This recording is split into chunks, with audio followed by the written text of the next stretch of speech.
Hello students, welcome to my YouTube channel जिसका नाम है knowledge is power by Madhu Tiwari.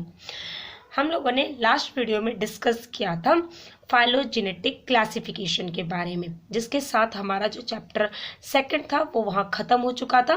BSc zoology first year का जो हम सेक्शन ए पढ़ रहे हैं उसमें हम लोगों ने 2 चैप्टर्स अपने कंप्लीट कर लिए हैं। आज हम पढ़ेंगे चैप्टर थर्ड, जिसके अंदर हम डिस्कस करेंगे जो आपके बायोसिस्टमैटिक के अंदर जो ट्रेंड्स हैं, 3 टाइप्स के ट्रेंड्स दी हुई हैं उनके बारे में। पर आज के वीडियो में हम डिस्कस करेंगे सिर्फ टैक्सोनॉमी के बारे में। आपकी साइटोटॉक्सिनॉमी एंड मॉलिक्यूलर टैक्सोनॉमी के बारे में हम डिस्कस करेंगे अपने नेक्स्ट वीडियो में। ठीक है, तो अगर अब तक आपने मेरे चैनल को सब्सक्राइब नहीं किया है तो प्लीज़ एक लाइक, शेयर और सब्सक्राइब करना ना भूलें। ठीक है, चलिए स्टार्ट करते हैं। देखिए, कीमोटैक्सोनॉमी एग्जैक्ट होता क्या है। कीमो का मतलब होता है केमिकल्स, ठीक है, या फिर केमिस्ट्री ले लो आप। ठीक है, टैक्सोनॉमी का मतलब होता है क्लासिफिकेशन।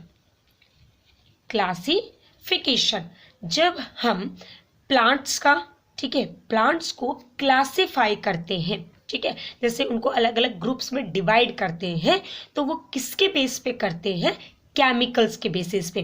ठीक है, जो केमिकल के कॉन्स्टिट्यूएंट्स होते हैं उनके बेसिस पे या फिर केमिस्ट्री के बेसिस पे केमिकल्स को क्या किया जाता है, प्लांट्स को उनके जो केमिकल के बेसिस पे उनको क्या किया जाता है, क्लासिफाई किया जाता है। तो वो आपका क्या कहलाता है, कीमोटैक्सोनॉमी। ठीक है, इसके बाद हमारे जो फादर ऑफ कीमोटैक्सोनॉमी कौन थे, वो थे हमारे जॉन ग्रिफ्थ बर्गन, जिन्होंने कीमोटैक्सोनॉमी के बारे में लिखा था एंड बताया था। ठीक है, अब आप लोग सब जानते हैं कि जो प्लांट्स होते हैं वो कई टाइप्स के केमिकल्स रिलीज करते हैं। ये केमिकल्स क्या होते हैं, जैसे आप लोगों ने केमिस्ट्री में देखे होंगे जो भी केमिकल्स होते हैं हमारे। ठीक है, जैसे आप किसी भी प्लांट को जब सॉइल में ग्रो करते हो तो उस प्लांट को बढ़ने के लिए रिक्वायरमेंट क्या क्या चीज़ें होती है, जैसे आपके वाटर हो गए, न्यूट्रिएंट्स हो गया। क्योंकि अगर आप किसी प्लांट को वाटर नहीं दो, न्यूट्रिएंट्स नहीं दो तो क्या वो ग्रो करेंगे, नहीं करेंगे। तो जब आप किसी प्लांट को वाटर देते हैं, न्यूट्रिएंट्स देते हैं सॉइल के अंदर, तो वो सॉइल में जो उनकी रूट्स होती हैं वो क्या करती हैं, उनसे केमिकल्स लेके वो क्या करती हैं, केमिकल सिक्रीट करती हैं। ठीक है, किसके लिए, ग्रोथ करने के लिए। ठीक है, अब उनके अलावा कुछ ऑर्गेनिक कंपाउंड्स भी होते हैं। ऑर्गेनिक कंपाउंड्स को हम क्या बोलते हैं, प्राइमरी मेटाबोलाइट्स। ठीक है, अब ये ऑर्गेनिक कंपाउंड क्या होता है, जो आपके ऑर्गेनिक कंपाउंड होते हैं ये होते हैं आपके जनरली जैसे कार्बोहाइड्रेट्स, ठीक है, या फिर प्रोटीन्स, या फिर आपके विटामिन्स। ठीक है, तो ये जो चीज़ें होती हैं इनको हम ऑर्गेनिक कंपाउंड कहते हैं। ठीक है, एंड ऑर्गेनिक कंपाउंड को क्या कहा जाता है, प्राइमरी मेटाबोलाइट्स। ठीक है, जनरली जो कीमोटैक्सोनॉमी होती है उसके 2 टाइप्स होते हैं, primary metabolites and secondary metabolites. तो जो हमारे ऑर्गेनिक कंपाउंड्स होते हैं उनको हम प्राइमरी मेटाबोलाइट्स कहते हैं, और जो हमारे नेचुरल प्रोडक्ट होते हैं जो प्रकृति से ऑब्टेन किए जाते हैं उनको हम लोग सेकेंडरी मेटाबोलाइट्स कहते हैं। ठीक है, अब देखिए आपके प्राइमरी मेटाबोलाइट्स आखिर होते क्या हैं। प्राइमरी मेटाबोलाइट्स जो हैं आपके, उनको हम लोग लार्ज क्वांटिटी में क्या करते हैं, प्रोड्यूस करते हैं। ठीक है, ये क्या करते हैं, जितने भी जो ऑर्गेनिक कंपाउंड्स हैं, जो केमिकल्स हैं, वो उनको लार्ज क्वांटिटी में प्रोड्यूस करते हैं। ठीक है, जबकि जो हमारे सेकेंडरी मेटाबोलाइट्स होते हैं वो क्या करते हैं, क्या कहते हैं, केमिकल्स को, वो तो जनरली नेचुरल प्रोडक्ट जो हो गए हमारे, उनको सिक्रेट नहीं, उनका जो फंक्शन होता है वो सिक्रेशन का नहीं होता है। ठीक है, लेकिन ये फिर भी बहुत कम अमाउंट में क्या करते हैं, सिक्रेशन करते हैं। ठीक है, उसके बाद जो हमारे ऑर्गेनिक कंपाउंड्स होते हैं उनको हम प्लांट से इजीली एक्सट्रैक्ट कर सकते हैं। जैसे आप लोगों ने कोई भी वीट का प्लांट लगाया, ठीक है, चाहे आपने राइस का प्लांट लगाया, किसी भी चीज़ का प्लांट लगाया, तो उस आप लोगों को पता है जो आपका राइस होता है उसमें क्या होता है, कार्बोहाइड्रेट बहुत ज़्यादा होता है। तो हम क्या करते हैं, उस प्लांट से जब हम राइस को लेते हैं तो हम क्या कर रहे हैं, उसके अंदर कार्बोहाइड्रेट है, हम उसमें से क्या निकाल रहे हैं, अपने कार्बोहाइड्रेट से एक्सक्रीट कर रहे हैं। ठीक है, तो हम इनसे क्या कर सकते हैं, ईजिली कार्बोहाइड्रेट को एक्सट्रैक्ट कर सकते हैं। तो उनको एक्सट्रैक्ट करना ठीक है, ऑर्गेनिक कंपाउंड को एक्सट्रैक्ट करना क्या होता है, बहुत ईजिली होता है, ईजिली कर सकते हैं। जबकि आपके जो प्राइमरी मेटाबोलाइट्स होते हैं उनका जो मेन फंक्शन होता है वो क्या होता है कि यह प्लांट्स की जो नॉर्मल ग्रोथ होती है उसमें, डेवलपमेंटल में एंड उसके रिप्रोडक्शन में, मतलब किसी भी प्लांट को ग्रो करने में, उसका डेवलपमेंट में, ठीक है, एंड उसके रिप्रोडक्शन में क्या करते हैं, डायरेक्टली इन्वॉल्व होते हैं। मतलब इनका पूरा अहम हिस्सा होता है कि ये उनके रिप्रोडक्शन में क्या करे, हेल्प करे।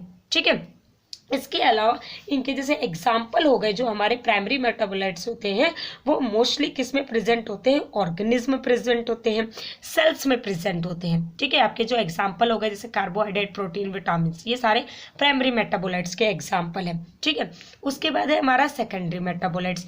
सेकेंडरी मेटाबोलाइट्स जो है हम लोगों ने पहले पढ़ लिया कि क्या होते हैं, नेचुरल प्रोडक्ट होते हैं, नेचुरली अकर्स होते हैं। ठीक है, इनके जो ऑर्गेनिक कंपाउंड्स होते हैं वो प्रोड्यूस होते हैं किसके द्वारा, लाइफ फॉर्म के द्वारा। लाइफ फॉर्म का मतलब जैसे आपके बैक्टीरिया हो गया, फंजाई हो गई, एनिमल्स हो गए या फिर प्लांट्स हो गए, ये उनसे प्रोड्यूस होते हैं।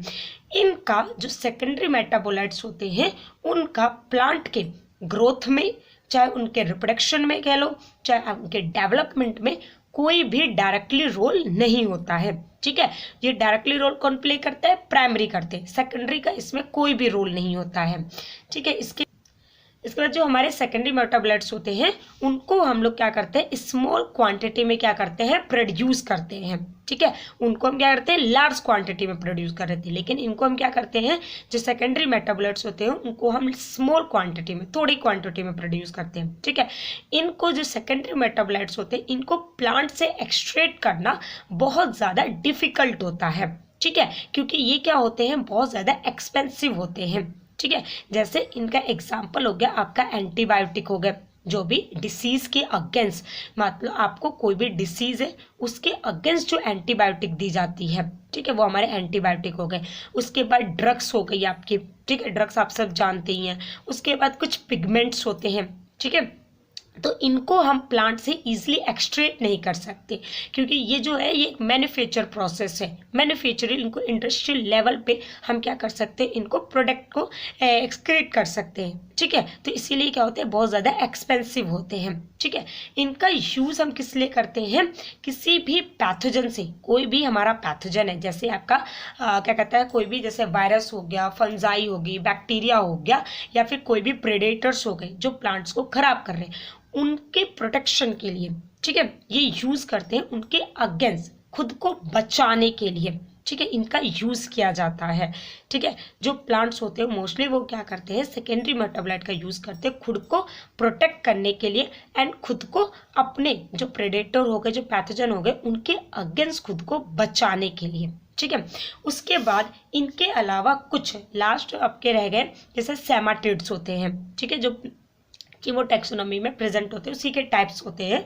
मेन तो हमारे दो ही टाइप होते हैं, प्राइमरी एंड सेकेंडरी, लेकिन सेमाटाइड्स जो होते हैं मैं इसको जनरली आपको बता देती हूँ क्या होते हैं। ठीक है, सेमाटाइड्स जो होते हैं ये क्या होते हैं, इनका जो काम क्या होता है कि ये हमारे डीएनए हो गए, हमारी बॉडी के अंदर जो डीएनए प्रेजेंट होता है, डबल क्या कहता है, डाईराइबोन्यूक्लिक एसिड। ठीक है, चाहे जो आपके आरएनए हो गए, राइबोन्यूक्लिक एसिड, प्रोटीन्स हो गए, उनमें से ये क्या करते हैं, जो इंफॉर्मेशन होता है उनके अंदर, उनको कैरी करने का काम कौन करता है, सेमेंटेडेस करते हैं। ठीक है, उसके बाद हमारे जो टैक्सोनॉमिक डाटा है, जो रैंक हमने पढ़ा है, वो मोस्टली किससे लिया जाता है, एक तो सेकेंडरी मेटाबोलाइट्स के एंड दूसरा सेमेंटाइड्स के लिए। ठीक है, उनको कलेक्ट किया जाता है, वो जो मोस्टली डाटा आता है वो हमारा किसके लिए आता है, सेकेंडरी मेटाबोलाइट्स के लिए एंड सेमेंटेड्स के लिए। ठीक है, तो आज हम लोगों ने डिस्कस किया हमारा जो कीमोटैक्सोनॉमी था, बायोसिस्टमैटिक के अंदर कीमोटैक्सोनॉमी के बारे में। कल हमारे नेक्स्ट वीडियो में हम डिस्कस करेंगे आपका जो साइटोटैक्सोनॉमी है, जो मॉलिक्यूलर टैक्सोनॉमी है, उसके बारे में। ठीक है, आई होप आपको मेरा लेक्चर पसंद आया होगा। Thank you.